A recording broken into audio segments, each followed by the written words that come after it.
प्रेरक प्रसंग। छोटी कहानी बड़ी सीख। एक बार की बात है, किसी जंगल में एक कौवा रहता था। वो बहुत ही खुश था क्योंकि उसकी ज़्यादा इच्छाएं नहीं थी। वह अपनी ज़िंदगी से संतुष्ट था। लेकिन एक बार उसने जंगल में किसी हंस को देख लिया और उसे देखते ही सोचने लगा कि ये प्राणी कितना सुंदर है। ऐसा प्राणी तो मैंने पहले कभी नहीं देखा, इतना साफ और सफ़ेद। यह तो इस जंगल में औरों से बहुत सफ़ेद और सुंदर है, इसलिए यह तो बहुत खुश रहता होगा। कौवा हंस के पास गया और पूछा, भाई तुम इतने सुंदर हो, इसलिए तुम बहुत खुश रहते होंगे। इस पर हंस ने जवाब दिया, हाँ मैं पहले बहुत खुश रहता था, जब तक मैंने तोते को नहीं देखा था। उसे देखने के बाद से लगता है कि तोता धरती का सबसे सुंदर प्राणी है। हम दोनों के शरीर का तो एक ही रंग है, लेकिन तोते के शरीर पर दो दो रंग हैं। उसके गले में लाल रंग का घेरा और वो सुर्ख हरे रंग का था। सच में वो बेहद खूबसूरत था। अब कौवे ने सोचा कि हंस तो तोते को सबसे सुंदर बता रहा है, तो फिर उसे देखना ही होगा। कौवा तोते के पास गया और पूछा, भाई तुम दो दो रंग पाकर बड़े खुश होंगे।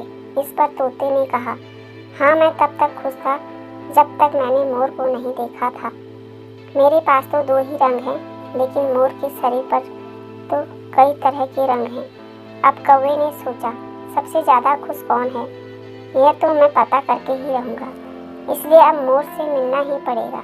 कौवे ने मोर को जंगल में ढूंढा, लेकिन उसे पूरे जंगल में एक भी मोर नहीं मिला और मोर को ढूंढते ढूंढते वह चिड़ियाघर में पहुँच गया तो देखा मोर को देखने बहुत से लोग आए हुए हैं और उसके आसपास अच्छी खासी भीड़ है।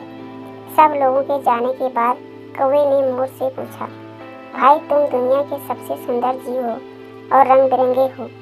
तुम्हारे साथ लोग फोटो खिंचवा रहे थे, तुम तो बहुत अच्छा लगता होगा और तुम दुनिया के सबसे खुश जीव होंगे। इस पर मोर ने दुखी होते हुए कहा, भाई अगर सुंदर हो तो भी क्या फर्क पड़ता है। मुझे लोग इस चिड़ियाघर में कैद करके रखते हैं, लेकिन तुम्हें तो कोई चिड़ियाघर में कैद करके नहीं रखता और तुम जहाँ चाहो अपनी मर्जी से घूम फिर सकते हो। इसलिए दुनिया के सबसे संतुष्ट और खुश जीव तो तुम्हें होना चाहिए, क्योंकि तुम आज़ाद रहते हो। कौवा हैरान रह गया, क्योंकि उसके जीवन की अहमियत कोई दूसरा बता गया। दोस्तों, ऐसा ही हम लोग भी करते हैं। हम अपनी खुशियों और गुणों की तुलना दूसरों से करते हैं, ऐसे लोगों से जिनका रहन सहन का माहौल हमसे बिल्कुल अलग होता है। हमारी ज़िंदगी में बहुत सारी ऐसी चीज़ें होती हैं जो केवल हमारे पास हैं, लेकिन हम उसकी अहमियत समझकर खुश नहीं होते। लेकिन दूसरों की छोटी खुशी भी हमें बड़ी लगती है, जबकि हम अपनी बड़ी खुशियों को इग्नोर कर देते हैं। दोस्तों, ये कहानी आपको कैसी लगी हमें कमेंट सेक्शन में ज़रूर बताइए। साथ ही वीडियो को लाइक, शेयर और चैनल को सब्सक्राइब अवश्य करें। धन्यवाद।